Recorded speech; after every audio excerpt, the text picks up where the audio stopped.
Sometimes a narcissist is unable to hurt you physically. He can't lay a hand on you, maybe because he knows that if he does, he could be held accountable or punished for it. But the damage he causes by breaking you from the inside is far worse, because it happens without even touching you. And that's the topic of today's episode: how a narcissist can hurt you without ever laying a finger on you. The first thing a narcissist does is praise and compliment the people around you for the same things he never compliments you on. You'll notice that the narcissist is very pleased with someone who's doing something you also do, maybe even better, but he never tells you the same words he says to them, nor does he appreciate you in that way. What I want to tell you is, why are you expecting something that will never happen, like a narcissist respecting or valuing you?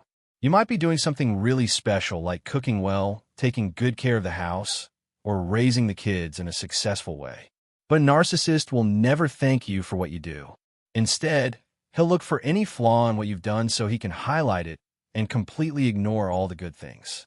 And when he's dealing with a stranger or someone outside your circle, you'll notice he talks about them in a very flattering way, praising and complimenting them, especially in your presence. Why does a narcissist do this? To make you feel jealous, and to let you know that he could have said those same nice words to you, but he chose not to. He didn't think you deserved it, and he never will.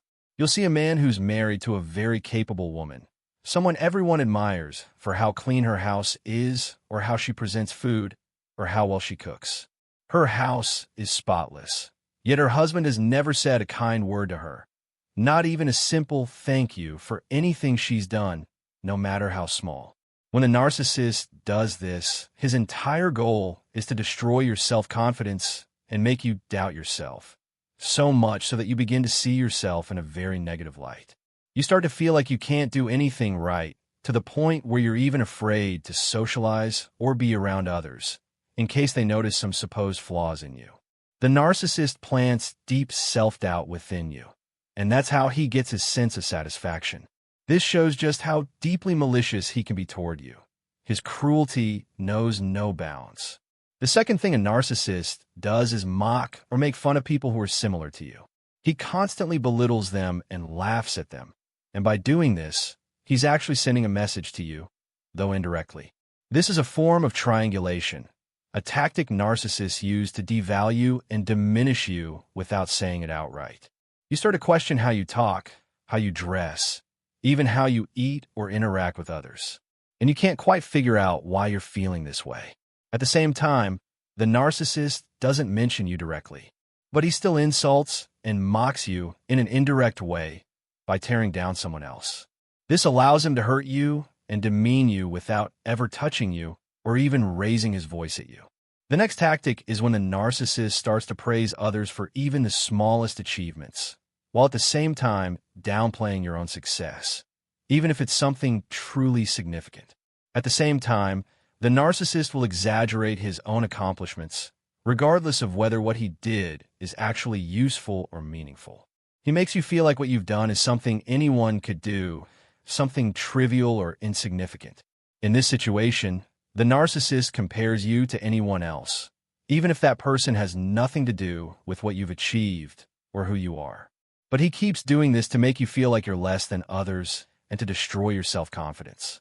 It's similar to when narcissistic parents constantly compare their children to other kids, always making their own children feel like they're not good enough, no matter how hard they try or how much they accomplish. That's why, no matter what you do, it's impossible to satisfy a narcissist. Not because it's difficult to please them, but because it's literally impossible for a narcissist to be pleased with you or to ever genuinely admire you.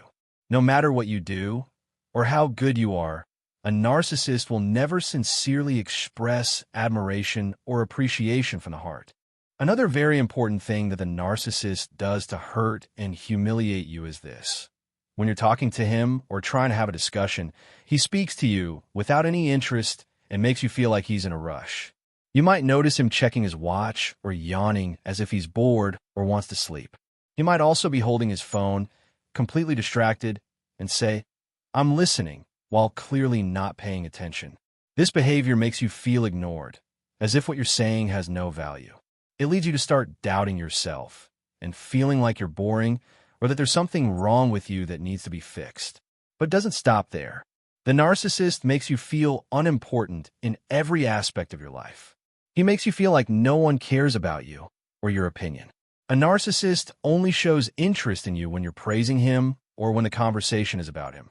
This kind of behavior causes you ongoing emotional pain and anxiety. Eventually, you might feel like you don't even want to speak anymore, or express yourself, or share something you're good at.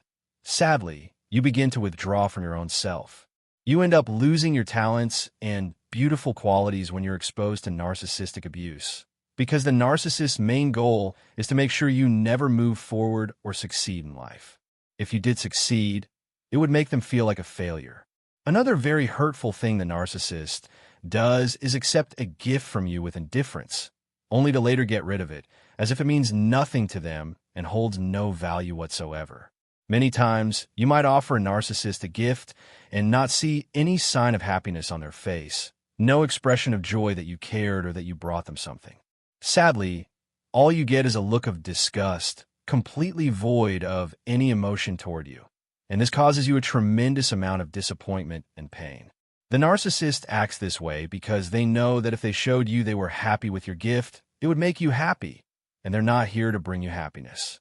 They're only in your life to fill it with sadness and pain.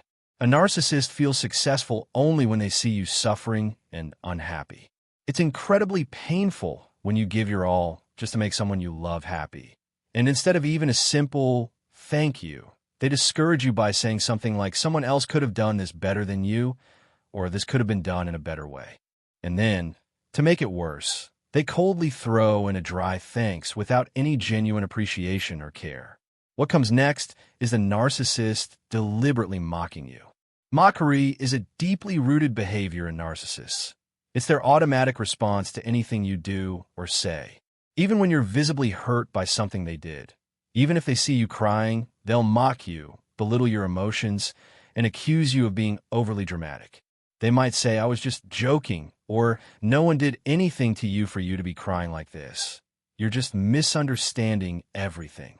What's happening here, folks, is a classic gaslighting tactic, making you doubt your own emotions and perceptions, making you feel like you're the one who's wrong or overreacting. A narcissist will never make you feel genuinely respected or loved. They will never show true empathy. They treat you as if you're a rival or threat, constantly attacking you, sometimes with reason, but often with none at all. I believe, honestly, that these behaviors alone are more than enough to destroy a person, especially someone emotionally connected to them. And sadly, the narcissist keeps doing these hurtful things throughout the relationship, slowly breaking down your personality and self-worth, even without laying a hand on you physically. But trust me, the psychological abuse is incredibly cruel and painfully devastating. I'm not downplaying physical abuse in any way. I just want to convey how much more damaging emotional and psychological abuse can be. It cuts deeper and lasts longer. Please, take a moment to think about the situation you're in. Make the right decision, one that protects you and saves you from a lifetime of painful, degrading treatment.